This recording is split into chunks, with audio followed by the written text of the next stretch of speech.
Bonsoir à tous, plutôt bonjour à tous, nous ne sommes pas de nuit, je suis encore dans le live de la nuit. Ravi de vous retrouver donc pour ce nouveau Retro Movies numéro 98, j'approche du 100e Retro Movies et le 100e Retro Movies, je vous l'annonce tout de suite, sera consacré à un film que j'adore, un film en direct live Retro Movies d'une émission bien sûr plus longue qui sera consacrée à un des chefs-d'œuvre du cinéma. Et je vous le donne en mille, il s'agit de Voyage au bout de l'enfer de Michael Cimino. Voilà, pour le 100e, j'ai décidé donc de rendre hommage à ce réalisateur que j'adore. Et je parlerai aussi d'un autre chef-d'œuvre qu'il a réalisé, bien sûr, plus tard, La Porte du Paradis. Mais nous reviendrons en détail sur un film qui m'a bouleversé à tout niveau, avec Voyage au bout de l'enfer, qui est un de mes films préférés, un de mes films de chevet. Vraiment, voilà. Donc ça, c'était une aparté, mais aujourd'hui, je vous retrouve. En tout cas, merci à ceux déjà présents. John the Fool, bien sûr, j'ai oublié Julien Chaudet, Terry Mitty qui est fait passer faire un coucou, Night Hall. Merci à vous de partager avec moi aujourd'hui ce moment donc pour rendre hommage à l'un des plus grands films de genre du cinéma français, donc avec ce Clan des Siciliens qui est bien sûr un classique indémodable du cinéma policier donc de genre français. Vraiment grâce bien sûr à son réalisateur Henri Verneuil, grâce à la distribution hors pair de ces monstres sacrés de l'écran qui étaient donc Gabin, Ventura, de leur vivant, et puis Delon qui est toujours en vie, lui, 85 ans, et qu'on espère donc toujours voir encore vivant longtemps, parce que ça reste un des derniers monstres sacrés, bien sûr, Alain Delon aussi du cinéma, et aujourd'hui, donc il était normal de pouvoir rendre hommage donc encore une fois, à un film que moi je suis capable de voir une fois par an, tant la qualité des dialogues est vraiment la qualité de la mise en scène, la qualité de l'interprétation évidemment, la qualité de tout en fait dans ce film, dans ce grand film, dans ce grand cinéma français de l'époque, qui moi me donne toujours des frissons, parce qu'on avait tellement de grands dialoguistes, tellement de grands scénaristes, que des films comme Le Clan des Siciliens restent des incontournables, et des films qui ne vieillissent pas de par, je dirais leur force d'attraction. On ne peut pas ne pas être insensible quand vous avez des dialogues aussi ciselés, des acteurs qui les jouent de façon tellement magistrale. Enfin voilà, jusqu'à cette fin, je veux dire, dans ce film en particulier, Le Clan des Siciliens, qui est absolument fantastique, dramatique, intense. Voilà, donc c'est un film absolument incontournable, Le Clan des Siciliens de Henri Verneuil, qui est un grand metteur en scène. Voilà, et aujourd'hui, je vais donc vous décortiquer un peu le film, voilà, sur à peu près une vingtaine de minutes. Ensuite, si vous le voulez, vous pouvez venir me rejoindre pour en discuter un petit peu. L'émission ne dépassera pas 1 heure, évidemment. C'est le principe de ces rétro movies donc en live. Donc, si vous voulez donner votre avis simplement sur le film, qu'est-ce qui vous a procuré comme sensation et tout le reste quand vous l'avez découvert, qu'est-ce que vous retenez de ce film? Salut à Geronimo. Donc, n'hésitez pas à me rejoindre. Je vais d'ailleurs vous mettre le lien tout de suite, mais avant que vous me rejoigniez donc par la suite, je vais donc vous revenir sur pour vous remettre dans l'ambiance du film, donc sur donc l'ambiance de ce film particulière qui est Le Clan des Siciliens de Henri Verneuil, qui est sorti en 1969. Donc film absolument magistral du grand cinéma français, cultissime. Et pour ça, je vais tout de suite vous mettre salut à Patotaku, à Geronimo qui nous ont rejoints, à Calrian aussi, 94, salut Calrian, et à THX, salut mon cher THX. Voilà, désolé si je vous ai oublié les amis, mais en tout cas, vous êtes là et ça me fait plaisir. Donc, je vais tout de suite vous remettre dans l'ambiance, je me tais et regardez sur la musique sublime, encore une fois d'Ennio Morricone. Regardez, ambiance, Le Clan des Siciliens, et ensuite on va revenir en détail sur le film. À tout de suite.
Pardon, j'avais oublié de remettre mon micro, désolé. Voilà, donc c'était un medley, sur ce film que je tenais à vous présenter pour vous remettre dans l'ambiance évidemment, avec donc cette musique, magnifique de Ennio Morricone bien sûr, grand, compositeur évidemment, inoubliable, à lui seul et donc aujourd'hui donc, on va parler, de ce Clan des Siciliens, donc réalisé par Henri Verneuil. Je vais revenir sur la carrière aussi un peu rapide hein, de Henri Verneuil. Salut Eric Big et bienvenue à toi.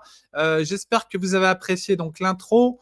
Voilà, donc le Clan des Siciliens, grand classique du cinéma français. Je vais tout de suite vous resituer un peu, je vais dire, l'histoire quand même du film, puisqu'on est là aussi pour revenir un peu sur la thématique du film, sur ce qu'il raconte, sur ensuite la mise en scène, sur vraiment ce que le film a laissé comme empreinte dans le cinéma français.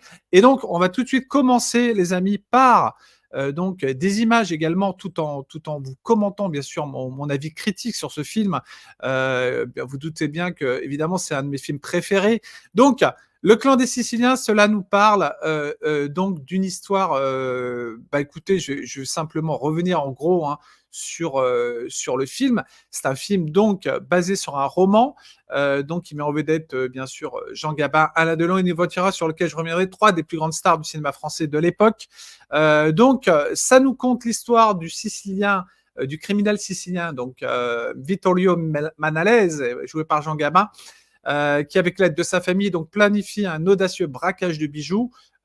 Scène excellente dont on va reparler. Il fait évader un autre criminel, donc Roger Sarté, joué par Alain Delon. Pour l'aider dans ce coup, le commissaire, donc le Golf, joué par Lino Ventura, est déterminé à les arrêter. Donc le film explore la dynamique interne de ce clan, donc de ce clan des Siciliens, hein, d'origine italienne, d'origine sicilienne, le clan Manalese, la tension entre tradition, modernité, la poursuite implacable de la justice par le commissaire Le Goff. Voilà, c'est un film de trio, c'est un film, je dirais, qui vraiment montre toute l'ingéniosité, le talent en tout cas des réalisateurs français de l'époque, grâce bien sûr avec des acteurs inoubliables comme cela. Ça lag, je suis désolé que ça lag chez toi, mon cher John the Fool. Ici, ça lag pas du tout chez moi, tout va bien. J'espère que ça lag pas chez vous, donc confirmez-moi si ça lag chez vous. Apparemment, John, ça lag que chez toi. Voilà. Donc, désolé, bah écoute, pas de souci, tu as le replay s'il y a un souci. N'hésite pas à regarder le replay.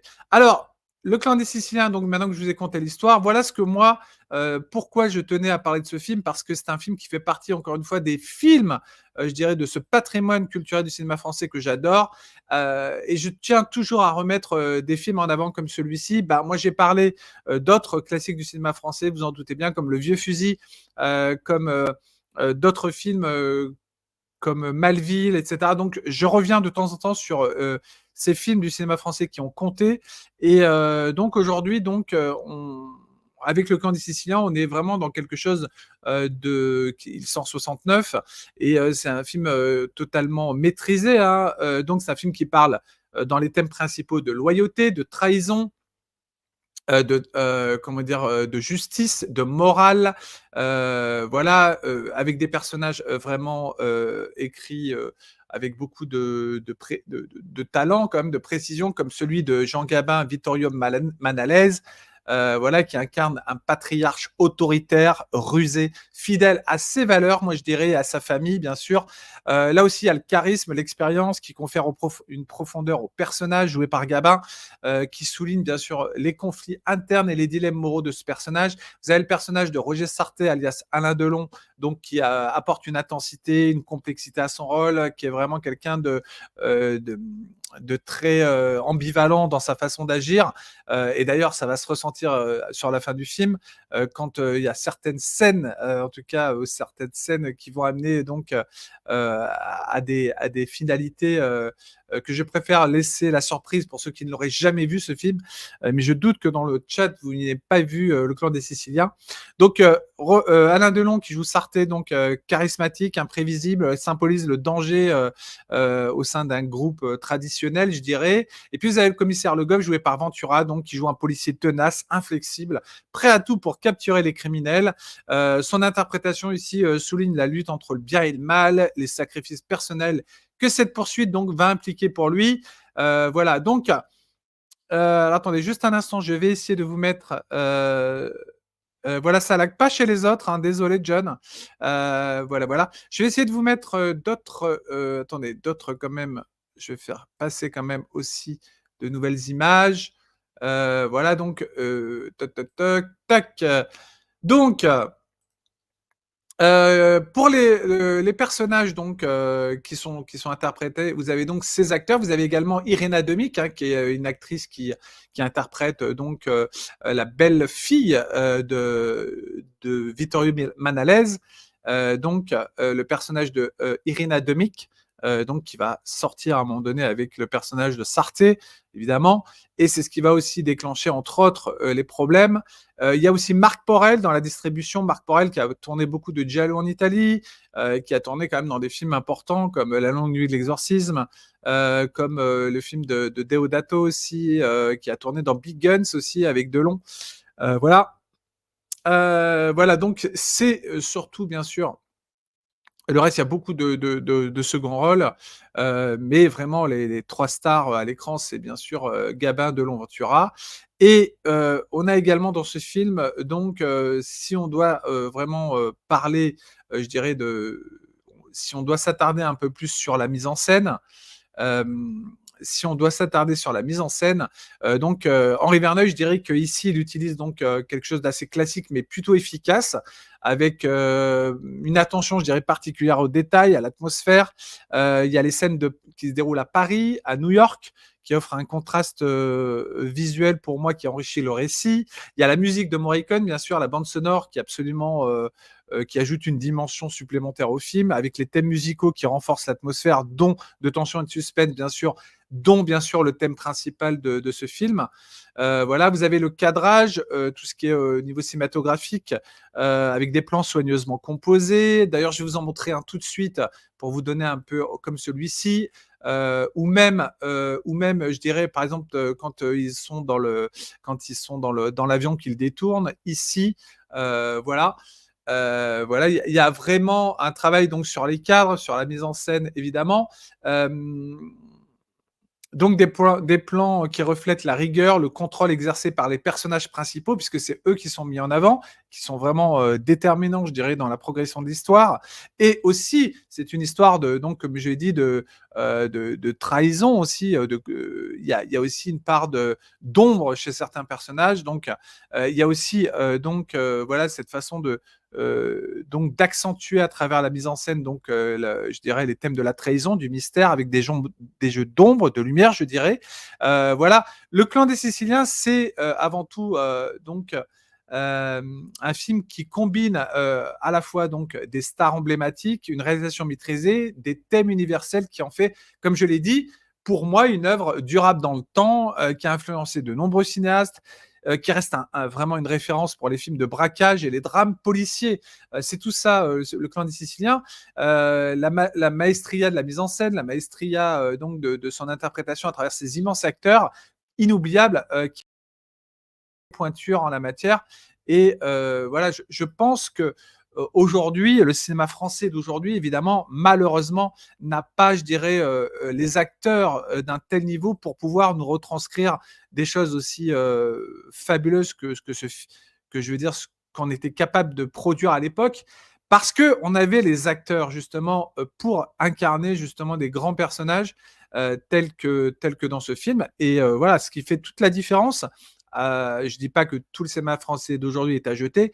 En tout cas, quand vous regardez les films policiers d'aujourd'hui, même surtout les comédies, hein, le pire c'est dans les comédies, il y en a beaucoup qui sont à jeter pour moi, en tout cas pour moi. Attention, je parle toujours de façon subjective. Il y en a beaucoup qui sont jetés à la poubelle, malheureusement, parce que voilà, c'est mal écrit, c'est mal joué, il n'y a pas des grands acteurs pour les incarner. Et dans les films policiers, en tout cas dans Le Clan des Siciliens et dans d'autres films policiers hein, qui ont été tournés, hein. Je parlerai bientôt, par exemple, vous voyez, d'un film de Alain Corneau que j'aime beaucoup qui s'appelle Le Choix des armes. Voilà, vous avez une façon, en tout cas, de Ouais, de montrer une histoire, même La Menace aussi avec Yves Montand, Le Choix des armes aussi, tous 2 réalisés par Alain Corneau et puis, voilà aussi, José Giovanni avec Le Gitan, où on retrouve Delon. Voilà, il y a tellement de films, je dirais aussi le film de Jacques Deray, Le Gang avec Alain Delon également, heu, voilà ou d'autres films, je dirais plus, différents comme, le Traitement de choc de Alain Gessua, et cetera.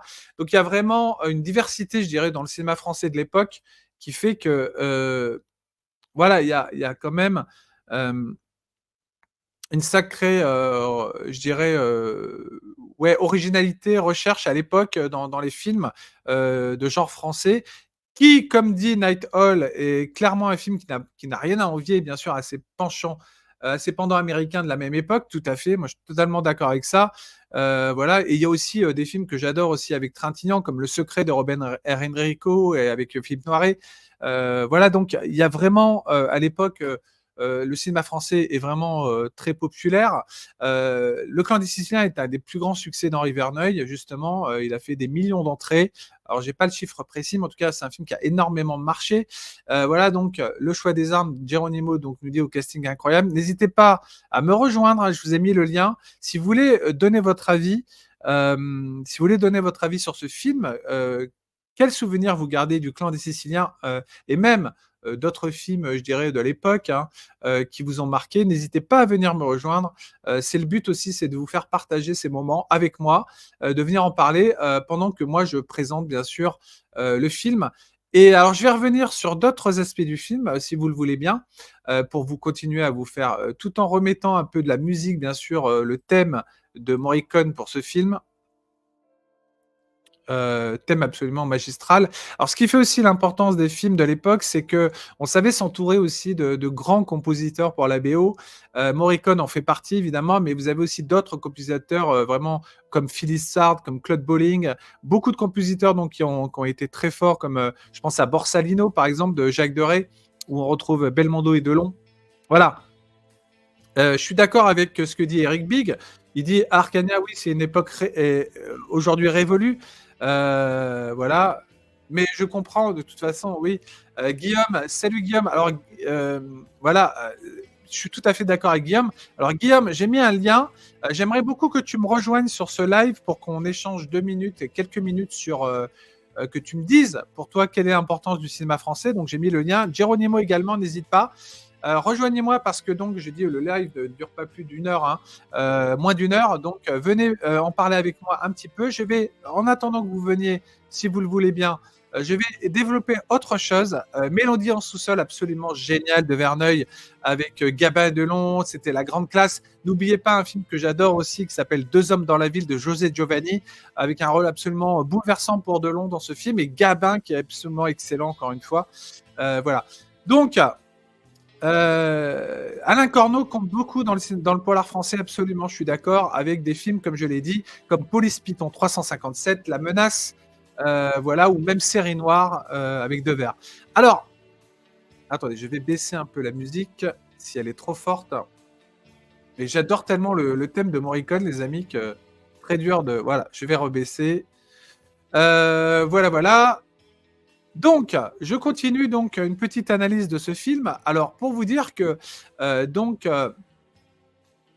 pour moi, ce film, c'est une exploration justement, je dirais, captivante du crime, de la famille, de la justice, avec des performances mémorables, une direction habile, une réflexion profonde, je dirais, sur les conflits moraux, la loyauté, voilà, qui façonne, je veux dire, l'humain. Un témoignage aussi de l'âge d'or du cinéma français avec cette œuvre, donc incontournable pour les amateurs de films policiers, mais pas que. Voilà, donc il faut savoir que Henri Verneuil, donc, qui est un réalisateur franco-arménien, et d'ailleurs qui parlera dans son film Mérig et 588 rue du Paradis du problème arménien également. Un très beau film, deux très beaux films d'Henri Verneuil que je vous conseille. Donc, Le Clan des Siciliens, qui reste donc un de ses films les plus célèbres, voilà, avec cette adaptation d'un roman, bien sûr, et justement, l'adaptation a été faite par donc José Giovanni également, voilà. qui était, je le rappelle, hein, pour petite anecdote pour ceux qui ne le savent pas, un ancien criminel devenu écrivain et scénariste et qui a été réalisateur également. Donc, ce qui apporte, je pense aussi une authenticité, je dirais, à ce récit. Voilà, attendez, je vais revenir. Je vais me remettre, je vais enlever les images. Hop, voilà. Venir vers vous. Me voici, les amis. Donc, n'hésitez pas à me rejoindre. Je vous ai mis le lien, mais visiblement, vous ne voulez pas. Si vous ne voulez pas vous exprimer sur le film, tant pis, je vais continuer. Je vais donc ajouter une chose importante par rapport au film. THX également. Ventura a fait plusieurs films de Giovanni, absolument, ainsi que Delon. Et je crois aussi Ventura, oui. Oui, pardon, Ventura, oui. C'est ça. Non, je parlais de Gabin. Gabin, je ne crois pas qu'il ait tourné avec Giovanni. Je ne crois pas. Ventura, oui. Delon, oui. Voilà. Donc, qu'est-ce que je voulais rajouter sur ce film? Oui, alors donc, casting au diapason, avec 3 rôles clés quand même. Donc, notamment aussi le commissaire Le Goff, joué par Ventura, qui est un rôle de policier, je dirais, qui apporte vraiment une force tranquille à son personnage, et comme il le fait souvent d'ailleurs. Et en plus, ce qui est marrant, c'est que là, on voit en commissaire Ventura, ça lui va très bien, ce personnage. Son interprétation qui est marquée par quelqu'un de très... qui a une rigueur, qui est implacable dans sa façon de gérer, je dirais, son rôle de policier, qui contraste avec le monde du crime, évidemment. Vous avez aussi la belle-fille de Vittorio, qui est jouée par Irina Dumi, qui va sortir avec le personnage de Roger Sarté, joué par Delon. Donc, personnage central dans la trame par rapport à la trahison, et la trahison, la séduction qui se déroule à l'écran. Voilà, donc le film, je dirais, est structuré autour de plans audacieux. Alors, on va retenir aussi le vol de bijoux, la fuite de Sarté.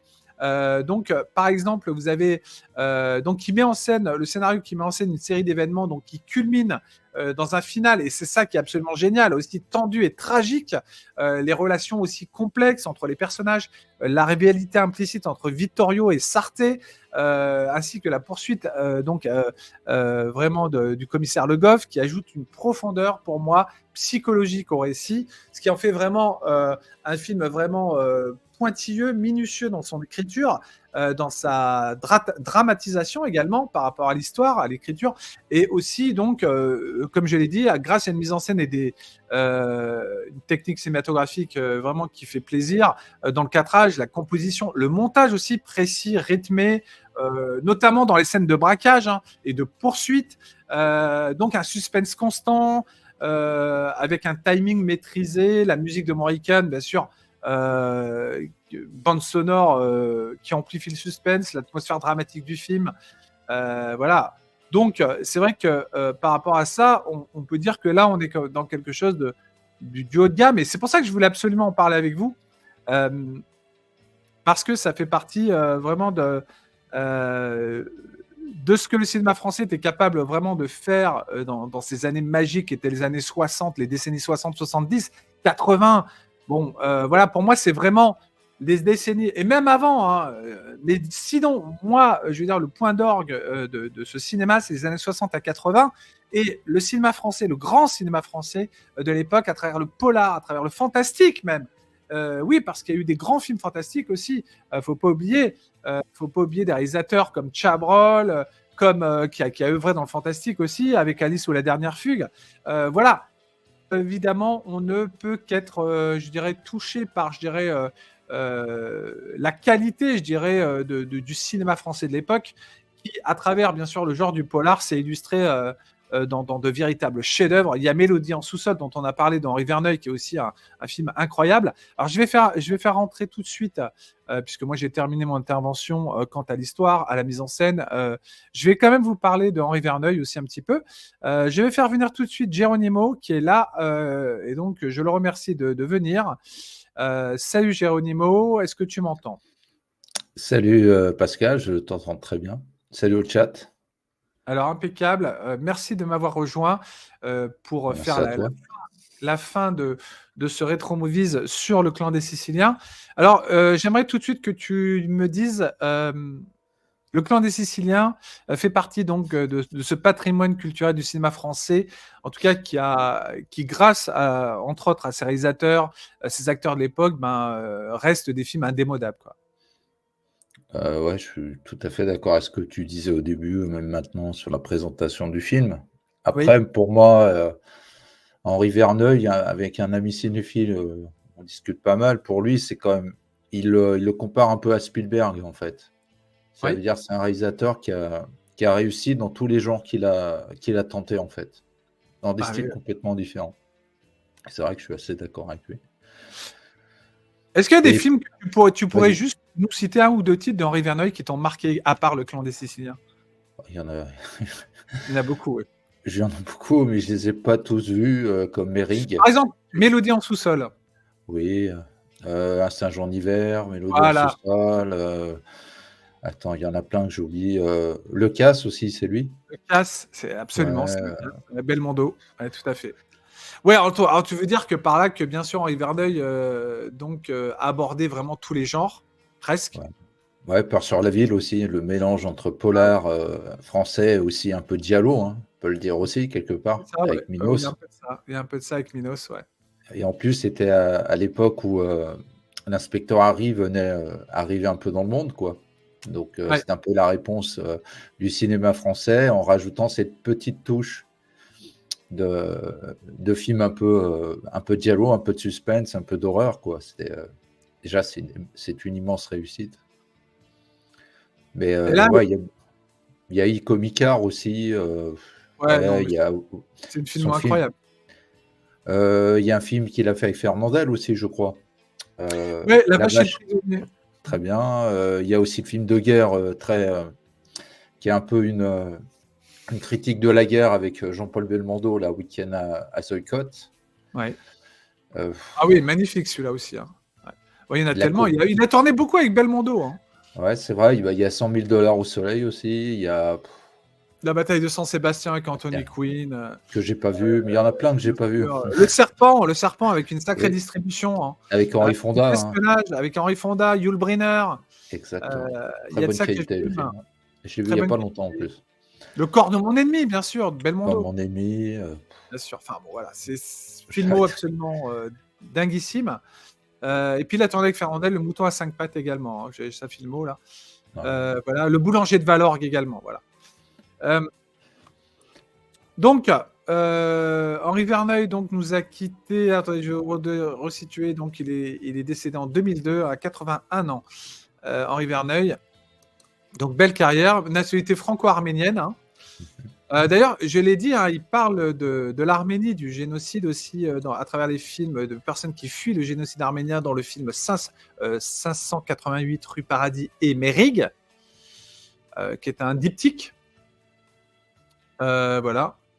Alors, je voudrais qu'on revienne un peu quand même sur le clan des Siciliens, c'est le but, hein, si tu veux bien. Ouais, bien sûr. Le clan des Siciliens. Alors, Eric Bick, je suis d'accord avec toi quand tu dis des comédiens comme Gabin, Ventura ou Delon n'ont même pas besoin de parler avec un tel charisme, ils rentrent dans la pièce et tu te tais, un peu comme Eastwood, absolument. Euh, Est-ce que pour toi, ce qui fait la qualité d'un tel film, c'est aussi ces acteurs immenses qu'on avait à l'époque? Ça a forcément joué. En plus, c'est une période où on peut considérer qu'ils sont pratiquement au sommet de leur art, dans dans leur choix de carrière, dans les films qui ont marché, qui ont aussi, qui sont restés, on va dire, dans les classiques du cinéma français. Et les réunir tous les 3, je pense que ça devait pas être évident. Henri Verneuil, en plus, il avait déjà collaboré avec eux, comme, tu l'as dit tout à l'heure pour Mm. Mélodie en sous-sol entre Gabin et Alain Et Delon. Delon. Mm. Ouais, et puis d'autres films qu'il a fait avec Lino Ventura. Donc, Ouais, bien sûr, ouais, ouais, d'autres films avec Ventura, ouais. Ouais. donc quelque part, oui, le casting, ça rajoute une plus-value, évidemment, hein. L'interprétation, puis je pense qu'Henri Verneuil est un très bon, directeur d'acteurs. Il sait très bien aussi les amener, Ouais, voilà, c'est là où ça. il veut aller, puis aussi et les rendre aussi encore, les sublimer à travers le film. Mais moi, ce qui m'impressionne quand j'avais revu le film, moi, c'est pas trop Gabin, Ventura et Delon, en fait. C'est plutôt les seconds rôles, en David fait, David. du film. Ouais. Ouais. C'est le casting Ah global oui, du film. Bah là, tu vois à l'écran, il y a Irena Demi qui joue donc Exactement, celle qui va être le point central, je veux dire, de la trahison, en fait, à un moment donné, qui intervient au sein de cette famille, en fait, les Manalaises. Manalaise. Et le drame qui va se jouer à la fin, quoi. Exactement. Qui va tout déclencher sur une. Je voudrais pas raconter vraiment la toute fin parce que ce serait dommage, parce que je voudrais vraiment laisser la surprise peut-être à des personnes qui n'ont pas. Vous voyez, qui vont voir le replay, qui n'ont pas vu le film, donc je vais pas le dire. Mais en tout cas, la fin est vraiment géniale, d'une intensité vraiment très forte. Et elle arrive sur un point culminant, une scène que j'adore avec Gabin, entre Gabin et Delon. Voilà, j'en dis pas plus. Mais vous verrez, c'est marquant. Et en Alors, plus, ouais, oui, vas-y. non. Non, je disais que, bien sûr, les acteurs, à l'époque, faut se voir à l'époque, hein, le contexte. On peut dire que c'est des légendes, des grandes stars du cinéma français et des grands acteurs. Ah oui.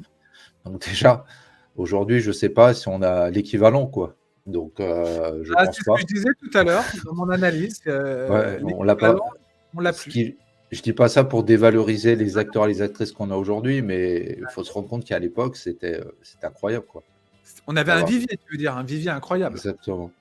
Et aussi qui démontre aussi la qualité du cinéma français, aussi bien au niveau des réalisateurs, parce qu'on parle d'Henri Verneuil, mais quand on voit par exemple que c'est José Giovanni qui a écrit aussi, qui a écrit aussi, je crois. Pour le Clan des Siciliens, ouais. Ouais, donc José Giovanni aussi est un immense réalisateur. Ouais. Exactement, qui a écrit des livres dessus aussi, sur son passé, son parcours, qui a réalisé des immenses films. Bah, j'ai vu récemment récemment, tu vois, je les avais pas vus, j'ai vu Le Gitan. Le Gitan, ouais. Et après, j'ai vu le film que j'avais, parce qu'enfant, je pouvais pas le voir parce qu'il m'avait traumatisé, parce que c'est deux hommes dans la ville, et pour un sujet totalement d'actualité. Oh là là, c'est très très fort. Histoire dramatique, terrible. Et enfant, j'avais vu la scène finale, tu vois, quand ils ouvrent le rideau. Et c'est vrai que ce film m'avait traumatisé comme. Il mériterait un rétro movies, ce film. Ouais, je pense, comme tu avais parlé tout à l'heure, le Vieux Fusil avec Philippe Noiret, c'est pareil, c'est des films qui m'ont quelque part un peu marqué, traumatisé quand j'étais enfant. Ouais. Et tu vois, donc je l'ai rematé il n'y a pas longtemps, et c'est vrai que je m'estime, c'est peut-être un des meilleurs films de José Giovanni, Deux hommes dans la ville. Donc ça montre aussi qu'à l'époque, je pense qu'on savait aussi s'entourer de personnes aussi qui savaient aussi trouver des bons sujets, des bons films, des bons réalisateurs. Il y a Nathan qui dit qu'il a vu Le Rapace de Le Rapace aussi, évidemment. Et moi aussi, ce que je vais dire dans le film, ce qui est incroyable, c'est qu'en fait, il y a 3 générations d'acteurs aussi, il ne faut pas oublier. 3 générations d'acteurs. Ouais. Parce que Gabin, on va dire, c'est un peu l'ancien, l'ancien. Ventura, il est entre les deux. Et Delon, c'est un peu la jeune génération de l'époque. Et chacun représente un peu on va dire, une certaine image qu'ils ont à travers leurs personnages. Donc, leurs traits de caractère, on les retrouve malgré qu'ils interprètent des rôles différents. Et ça, je trouve que c'était la force sur le set. Je trouve que c'était la force du réalisateur aussi. De ne pas les rendre, on va dire, ils jouent toujours juste et ils sont toujours très bons. C'est pas de la caricature des personnages qui sont en train de jouer, quoi. Bon, après, c'est mon avis. Alors, qu'est-ce que tu penses également aussi de toutes les scènes, tu sais, la fameuse scène, le fameux braquage des bijoux, cette scène avec le détournement de l'avion, etc. Parce qu'il y a aussi un bon suspense tout au long du film quand même. Hein. Les enjeux, on les devine pas à l'avance. Hein. Non.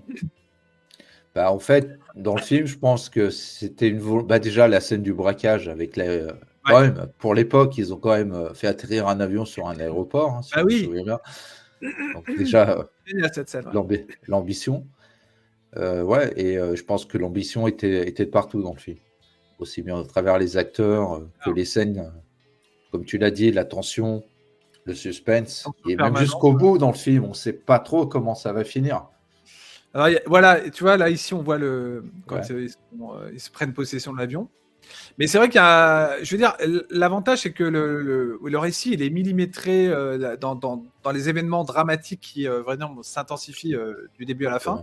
Et puis la traque aussi du commissaire Le Goff, joué par Ventura. Tout à fait. Lui ne lâche rien, quoi. Tu vois qu'il veut vraiment les faire tomber, quoi. C'est un teigneux, il il sait très bien que c'est qui ils sont. Il sait très bien Eh oui, il les qu'il connaît, a. ouais. Il les connaît très bien, mais il est assez magnanime et malin aussi par moment. Parce il sait agir quand il faut, il sait aller voir les gens qu'il faut, et il connaît un petit peu les faiblesses. Et sans vouloir trop spoiler le film, il va beaucoup jouer là-dessus, ce qui est évident. Donc, non, non, c'est. Et, euh, et quand on voit aussi, moi, il y a un truc important dans le film, Ouais. ce qui montre un petit peu ce que je pense pas qu'on retrouvait forcément dans les films américains.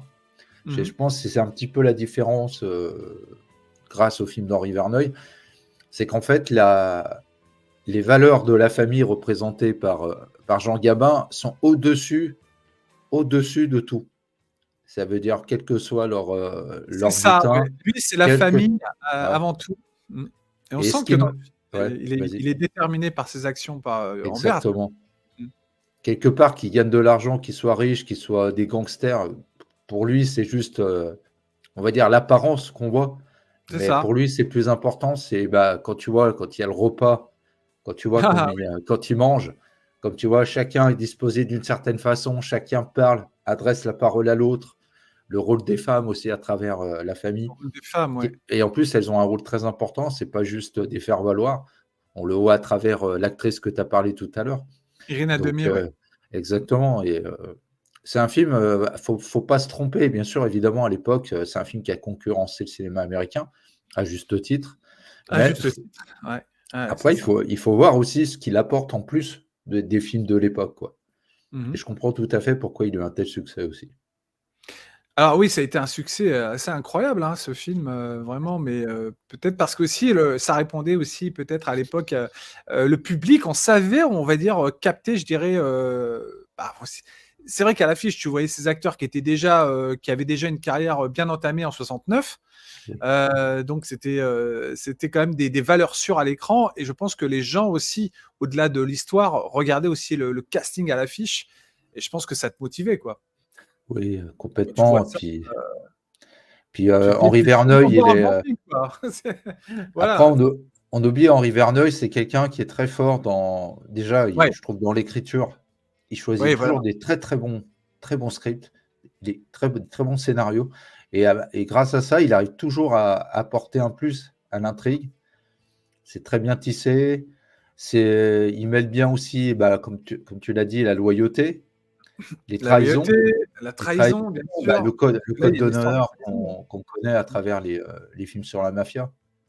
Et en plus, je trouve il sait aussi très bien filmer l'action, parce qu'on peut En plus, passer ouais, on peut passer très ouais, bien à ça, des scènes très intimistes, très proches, avec des plans de caméra, des cadres très proches des personnages, et tout d'un coup, on voit l'immensité d'un avion qui atterrit sur une autoroute avec un braquage près, au millimètre près. Et quand tu vois, quand il rend l'argent à son collègue américain, si je me rappelle bien. Et donc voilà, que dire de alors plus? je voudrais te montrer une image, regarde, qui reflète vraiment toute, la classe. Tu vois, la façon dont il les filme, hein, c'est des plans, Oui, tu vois, du set. Tu vois, alors c'est marrant parce que tu vois que c'est Ventura qui est le plus petit, en fait. Et oui, puis c'est ça vrai. monte, et c'est Delon qui termine. Ou alors c'est une perspective, peut-être, je sais pas. Peut-être, ouais. Qui change je dirais, la taille, en fait, des acteurs. Ouais. Mais en tout cas, voilà, quand tu vois ça, tu sais où t'es, tu sais dans quoi tu mets les pieds, et tu sais que tu vas passer un bon moment, quoi. Ah oui, c'est clair. Tu sais Déjà les que cascades. En et plus, il y a aujourd'hui, la musique en rajoute aussi oui, avec la alors, musique de Morricone. dis-nous un peu aussi, pour toi aussi, Morricone, qui a participé à beaucoup de films français, hein, pour les réalisateurs, hein. Le Oui, c'est vrai. Professionnel, il y en a tellement, hein. Mélodie en sous-sol aussi, je crois. Y a évidemment, Peur sur la Morricone, ville. Peur sur la ville, donne toujours dans ses musiques, on sent qu'il sait capter vraiment, qu'est-ce qui va faire que ça rajoute à l'atmosphère du film, quoi. C'est sûr que la musique fait partie aussi intégrante de la qualité du film, quoi. Ouais, c'est vrai. Et comme le dit Eric, je suis tout à fait d'accord avec lui. C'est que Ouais. l'écriture des dialogues, ils n'ont pas besoin d'en rajouter, parce que le peu qui parle est suffisant pour. Et c'est vrai, c'est très juste. Ça veut dire qu'ils n'ont pas forcément besoin d'écrire des longs dialogues. Leur présence et leur charisme suffit à rajouter au peu qu'ils disent dans le film ou dans la scène, quoi. Moi, je suis assez d'accord. C'était une de leurs forces. Une force, oui, absolument. Et c'est pour ça que c'est vrai qu'il y a la nostalgie, Jero, de voir ces films, parce que nous, alors moi je suis né en 77, donc tu vois, je vais faire 48, mais Mhm. je me dis, j'étais gamin, j'étais adolescent quand mon père m'a fait découvrir des films comme Le Clan des Siciliens. J'étais adolescent, alors, et franchement, déjà à l'époque, même en tant qu'adolescent de 12-13 ans, j'étais impressionné, moi, déjà, parce que j'ai aimé très tôt le cinéma, hein, je m'y suis intéressé vraiment, je dirais même dès mes 10 ans, quoi. Je sais pas si toi, les films, tu les as tout de suite, tu t'es tout de suite attaché, je dirais, aux histoires, aux personnages, quand on t'a fait découvrir des films pareils, quoi. Alors, moi, on est un peu de la même génération. Donc Ouais, moi, si tu veux, le cinéma, moi, je l'ai surtout connu à travers la télé, en noir et blanc. ouais, Donc déjà, enfant, je regardais beaucoup de films. Donc c'est des films que j'ai découverts à la télé. ouais. Donc on va dire, j'ai grandi. Après, je suis allé Ah au oui, tu as cinéma, découvert ça évidemment. à la télé. Ils sont passés, je sais pas Exactement. combien de fois, ouais. Ah, en général, quand il y avait des films d'Henri Verneuil, je les regardais toujours. Je veux dire, chez nous, bah, si tu te souviens, les Ouais, soirs où il y avait des grands films, c'était les dimanches. Le mardi soir, tu avais sur sur FR3, pardon, à l'époque. Bah, ouais. c'est grâce à Eddie Mitchell aussi, il faut quand même pas l'oublier, qui nous mettait la dernière séance, qui nous La permettait de dernière découvrir, séance, ouais, bien sûr. nous permettait de Les vieux découvrir classiques. les classiques du cinéma américain. Et nous aussi, on avait les classiques du cinéma français à l'époque. Même si j'avais pas. Aujourd'hui, on a beaucoup plus de moyens de voir beaucoup de films aujourd'hui à travers, bah, tu sais bien, Bah le oui, cinéma, les réseaux, ouais. les réseaux, les plateformes, Les YouTube, plateformes qui nous permettent de voir énormément de tous films, ouais. les moyens de télécharger légalement et également. Je veux dire, il ne faut pas oublier qu'à l'époque, on n'avait pas grand-chose et les magnétoscopes, ils commençaient à arriver et ça Mmh. coûtait très cher. Donc, C'est moi, ça. j'ai eu de la chance d'avoir un voisin qui avait Canal+ à l'époque, dans les années 80, donc je ne te dis pas comme c'était cher. Et en plus, il avait un Tu m'étonnes. magnétoscope et j'avais de la chance, il aimait le cinéma. Et donc, je Ah bah sais, oui. et il venait me chercher pendant les vacances, pendant une semaine, on regardait tous les jours des films, quoi. Donc, Ah j'ai ouais, découvert Terminator chez lui, j'ai découvert ouais. bah, des films, L'Exorciste. ouais, non pas l'Exorciste, mais des films d'action, et plein de films grâce à lui. Donc, tu vois, ça m'a construit aussi à travers ma cinéphilie. Et évidemment, et moi, ces films aussi, ça rappelle aussi un peu mon père et mon grand-père, parce qu'ils sont un peu de la génération de Jean Gabin. Et ils avaient une façon de parler un petit peu comme lui, s'habiller un petit peu comme lui. Donc, tu vois, Ah ouais? Ah d'accord.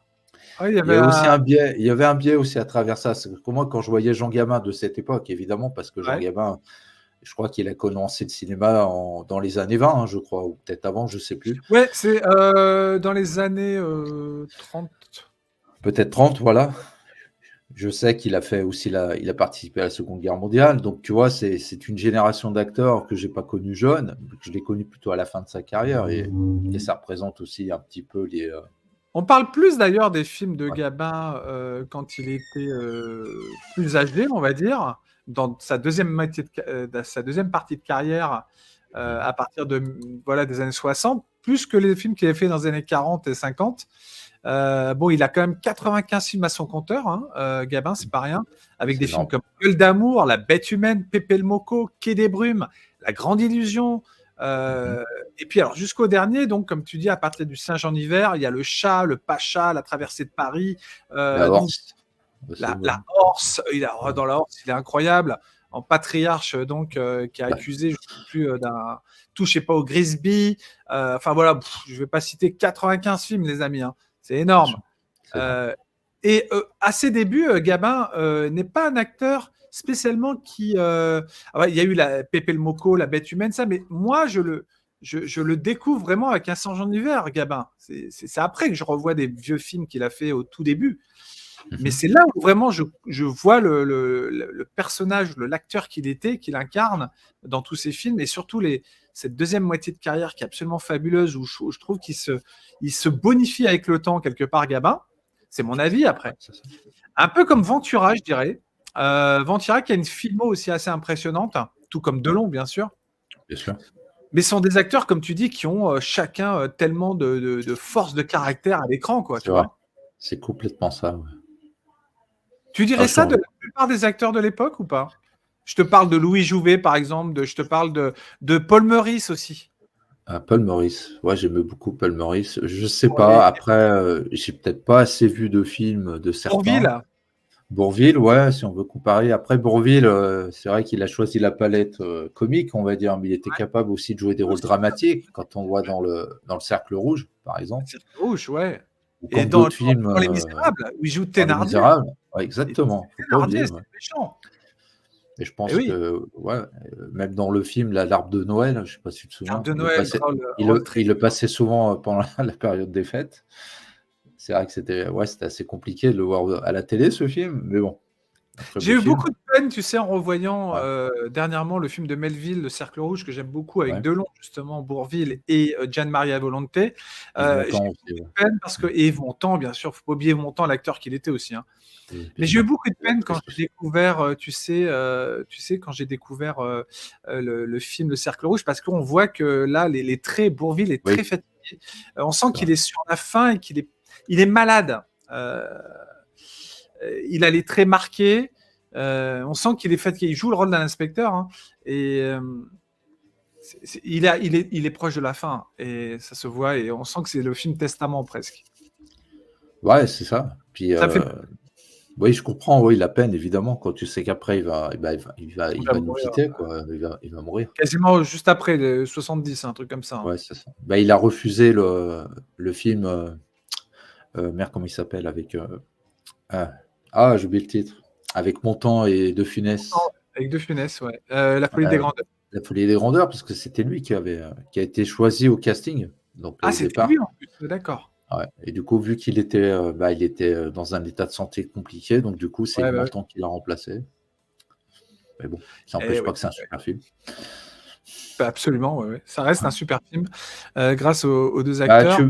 tu vois, en comparant, tu vois, je pense à Yves Montand et aussi à Charles Vanel, qu'on voit Ouais. dans le film, l'excellent, on peut dire un chef-d'œuvre de film d'action et de suspense, un thriller psychologique qui est le Salaire de la peur. Ouais. J'ai pas vu le remake qu'ils ont fait récemment, donc je sais pas. J'ai vu le remake de Friedkin que je trouve aussi bon que l'original. Et ben, tu vois, Charles Vanel et Yves Montand, c'est un peu aussi une génération complètement différente. Et il Ouais. avait aussi joué avec Jean-Paul Belmondo dans L'aîné des fers chauds, je crois, 63, je crois. Aussi, je D'accord. crois, Charles Vanel et Jean-Paul Belmondo. Donc, tu vois, les passations de génération, je pense que cette époque aussi, c'était peut-être, je me trompe peut-être, mais on sentait qu'il y avait quand même des générations d'acteurs qui imposaient au cinéma, qui s'imposaient. Qui s'imposait, ouais, tout à fait. Et malgré cela, il n'y avait pas une réelle, tu vois, volonté de dire oui, moi je suis plus jeune, je suis plus vieux, non, je suis de l'ancienne génération. On va dire tout le monde plus ou moins. Après, je suis pas dans les coulisses, évidemment. Bien sûr, bien Il sûr. y a forcément des choses. Et, euh, et je pense aussi qu'il y avait aussi un tel vivier, comme tu disais tout à l'heure. Après, c'était peut-être aussi l'époque qui voulait ça. Ah Peut-être oui. aussi on faisait plus attention. Après, il y a beaucoup, comme par exemple, récemment, j'ai vu un film d'Abel Gans, Ouais. le réalisateur du premier Napoléon, Napoléon, en ouais. muet, que j'ai pas vu. Parce que après, quand j'étais allé voir celui de Ridley Scott, j'ai dit tiens, je vais quand même me faire des, des Mhm. films de Napoléon que je connais pas. Bien sûr. Et j'ai fait Waterloo, que je trouve exceptionnel. Et j'ai fait Exceptionnel. bien meilleur que celui de Ridley Scott, Mhm. surtout, hein, surtout. Et le film là qu'il a fait, La bataille d'Austerlitz, avec Pierre Mondi. Pierre Avec Mondi qui, Austerlitz, ouais, ouais, avec Pierre Pierre Mondier Mondi qui joue Napoléon. Donc, Napoléon, c'est incroyable. et après, il y a beaucoup de gens peut-être qui associent Pierre Mondi grâce à la série Kaamelott d'Alexandre Astier, quand il joue la dernière saison. Et Ouais. malheureusement, il nous quitte après.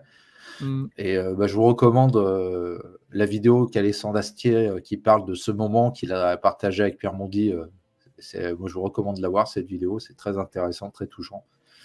Et quand on voit que Pierre Mondi, c'est pas juste la 7e compagnie, quoi. C'est pas juste le chef chaudard, quoi. C'est ça, Pierre Mondy a fait d'autres films vraiment qui, Incroyable. justement, le sortent Palette des, d'acteurs. des comédies, quoi. Exactement. Des Ça, rôles ça dramatiques. montre, ça montre la qualité de l'époque, quoi. que Pierre Mondy a quand même pris ce rôle principal qui n'est pas facile, prendre Napoléon sur un moment précis de l'histoire et de la vie de Napoléon, quoi. Et il est très bien dans le film. Il est excellent. César d'honneur pour Henri Verneuil, ici, qu'il avait eu pour sa Enfin, carrière à l'époque. Voilà, et ouais, c'est aussi du fait qu'il y avait des réalisateurs assez incroyables. Alors moi, je repense à des réalisateurs comme... J'ai parlé récemment des Choses de la vie de Claude Sauté, qui est un film magnifique. oh là là, excellent. Voilà, alors, et vous, évidemment, vous aviez des grandes actrices aussi. Romy Schneider, on en a parlé, mais elle est Oui, absolument Michel Piccoli, oui, évidemment. inoubliable. Romy Schneider, elle a fait des films magnifiques. Je crois qu'il n'y a pas un mauvais film dans la carrière de Romy Schneider, quoi. C'est... Ouais, bah, j'ai vu récemment La Voleuse. Je sais pas si tu l'as vu. Avec Romy Schneider? Ouais, La Voleuse, je crois. Elle joue avec Michel Piccoli. Il joue un rôle, un film en noir et blanc de 66. Je sais plus si c'est La Voleuse, le titre du film, mais c'est un film que je vous recommande. D'accord. Et Je connais la pas du tout. thématique est assez particulière. Je ne veux pas trop spoiler parce que Ouais. si je spoil, ça va un peu raconter le film, quoi. Donc, Non, en tout cas, je vous le je recommande. En tout cas. note. Alors, Tu je sais dis que plus c'est si La c'est. Voleuse avec Piccoli, tu dis? Ouais, il est de 66, je crois. Et je l'ai vu sur YouTube. J'avais Pas vu. du tout ce titre. Ouais. Ouais, faut vérifier parce que Piccoli et Schneider, je connais quasiment tous leurs films, mais je connais pas du tout celui-là. Attends, c'est peut-être pas La Voleuse, le titre du film. Je me trompe J'ai un doute, peut-être. là. Attends, je vais Ouais, moi vérifier. aussi. Ça m'intrigue Vérifie. là. La Voleuse, je connais La Voleuse, un film de Miller, Claude Miller. Plutôt, c'est La Petite Voleuse. Mais alors, Ouais. La Voleuse avec Romy Schneider. Là, je regarde, c'est les années 60, tu dis? 66, je crois qu'il est le film. Oui, c'est La Voleuse de Jean Chapeau, absolument. Ouais, c'est ça. Non, j'ai raison. Voilà. Jamais vu, La Voleuse. Bah, je te le recommande en tout cas. Voilà, une Et en super plus, carrière, Romy Schneider. Hein. en plus, c'est le film réalisé par, je crois que c'est le seul film du réalisateur de l'époque. C'est quelqu'un qui venait, je crois, du monde des documentaires, qui a fait ce film. Un sujet de société d'époque en plus, en rapport avec la femme et les mœurs de l'époque. Donc, Bah, je regarderai, ouais, parce que moi, ça m'intéresse. Et puis, alors, je vois qu'elle a tourné, c'est vrai, quand même, avec Piccoli, elle a tourné pas mal de films. ouais, bah dans Ouais, c'est un beau Max couple. et les Ferrailleurs, comme tu l'as Mais dit tout à l'heure. dans Max et les Ferrailleurs, je crois que c'est là où je la trouve. Qu'est-ce qu'elle est belle! Ah oui. Qu'est-ce qu'elle est belle! C'est Puis incroyable. aussi les choses de la vie. Moi, déjà, les Ouais, choses de la vie, là. ouais, Moi, j'en ai parlé. Mm. je sais que beaucoup parlent de la qualité Mm. du cinéma international, voire du cinéma américain ou asiatique pour faire des scènes Ouais, d'action. Moi, ce qui me scotche dans les choses de la vie, c'est la scène de l'accident, quoi. ouais. Elle est Avec les terrible. ralentis et tout, c'est impressionnant. Quand Le on voit découpage de le la scène, ouais. montage, le Mm. découpage, le montage, tout est. Je ne sais pas comment il l'a fait, mais c'est incroyable. Ouais, et puis en C'est plus, ça fonctionne fulgurant. bien parce que cet accident va être le point d'orgue des flashbacks, en fait, de sa vie, puisqu'il va revoir sa vie avant de. Voilà, parce qu'il est sur le point de mourir. Et en Exactement. fait, c'est un film qui est monté en. Voilà, comme tu dis, l'accident est au ralenti. Il est décomposé en plusieurs plans. On le voit une première fois, donc, de façon globale. Puis ensuite, on le voit en décomposé. Et puis là, on remonte le temps. Et on voit les flashbacks. Le film est structuré vraiment de façon, comme tu dis, très intelligente, quoi. Oui, émotionnellement, on est totalement immergé par cette scène, quoi. Donc Claude Sauté, il faut jamais oublier aussi. Enfin voilà, je parle de Oui. Sauté. Je pourrais parler de Chabrol. Je pourrais parler de François Truffaut. Vous savez, on a eu un réservoir, un vivier de réalisateurs en France. Jacques Rouffio aussi, bien sûr. Oui, et des acteurs et actrices, parce que n'oublions pas qu'on parle des Oui, acteurs bien sûr. aujourd'hui, parce que c'est le trio de tête du clan des Siciliens, mais n'oublions pas les actrices immenses que ces acteurs ont connues. Romy Ouais. Schneider, bien sûr, en fait partie, mais bien d'autres. Michel Simone, Mercier, je pensais à Simone Signoret aussi à l'époque. Signoret. D'ailleurs, Ouais. Simone Signoret jouera un film incroyable de Pierre Granier de Fer, grand réalisateur aussi, Le Chat. Le Chat Ouais. est un film où il y a un duo Ouais, exactement. d'acteurs absolument imparable. Oui, bah, je vous le recommande aussi. C'est- Et puis, il faut pas c'est- oublier que Romy Schneider a quand même joué, on va dire, comme là, on a un trio, quelque part. Oui, Et ben dans l'Armée des Ombres aussi, elle fait partie on va dire, d'un trio aussi dans le film, l'Armée des quelque Ombres, part. Ouais. Melville. Belleville, exactement. D'ailleurs, sachez qu'il sort en 4K, le film. Bonne Voilà, chose. avec un documentaire de 1h30, je crois, sur le tournage. Rapport très difficile, apparemment, on m'a rapporté sur les rapports entre Melville et Ventura sur le tournage. Voilà, où ils se parlaient peu, apparemment, donc c'est ce qu'on m'a dit. Oui, mais en tout cas, Verneuil, lui, savait instaurer. Vous voyez, je vais vous le montrer à travers les images, mais et on va bientôt finir là-dessus. Verneuil savait instaurer un climat de confiance avec ses acteurs. Et j'ai regardé, parce que j'ai lu les anecdotes sur les tournages de Verneuil. C'était quelqu'un qui était assez chaleureux, Verneuil, sur les tournages, qui s'occupait bien de ses acteurs. Comme tu disais, il y a la direction d'acteurs qui prime aussi dans les films de Verneuil. C'est vrai. Et les acteurs sont vraiment très en confiance. La plupart des retours des tournages de Verneuil, ça s'est extrêmement bien déroulé parce que Verneuil savait vraiment justement se faire, je dirais, adopter par ses acteurs, en fait. Et il a eu beaucoup d'acteurs qui lui sont restés fidèles. C'est vrai. Voilà. Et si tu regardes bien la photo, ce qui est marrant, la photo que tu montres, tu vois, Oui. Jean Gabin, il est sur le siège, on va dire le siège du roi, en fait, quelque part. Ouais. Alors que tu vois, Ventura et Delon, ils ont plutôt une chaise classique, quoi. Je ne sais pas si c'est exprès. Je sais pas si c'est exprès, mais en tout cas. Et tu vois bien que Verneuil, il est entre les deux, quoi. Et voilà. Donc, ouais, il y a peut-être un symbole derrière, où je me trompe peut-être. C'est un symbole, ouais. C'est le siège du roi, quoi. Exact. Alors là, il y a une autre photo de tournage qui est marrante. Vous voyez, ils ont quand même, à l'époque, vous voyez, ils ont quand même leur nom, vous avez vu, sur les fauteuils. C'est vrai. C'est quand même... Regardez, à l'époque, regardez, il y a quand même chaque acteur sur le tournage, sur le set, a son nom, sa chaise. Et Henri Verneuil a sa chaise. Ouais. Vous voyez ?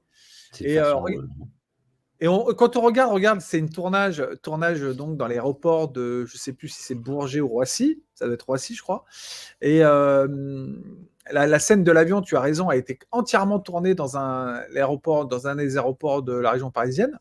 Ils ont carrément fait atterrir un avion, quoi. C'est vrai. Et regarde les caméras de l'époque. C'est ouf. Ça nous remet. C'est dingue. Ça montre aussi faut pas oublier que bon. C'est de la péloche, Giro. De quoi? Oui. C'est de la péloche, là.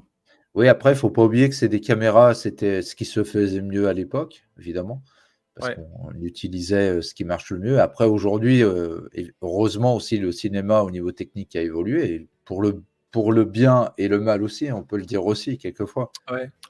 Après, ça dépend comment les gens les utilisent, et quel que soit le talent des réalisateurs et des monteurs. Après, ça on n'est pas responsable forcément de tout. Mais il faut quand même reconnaître que oui.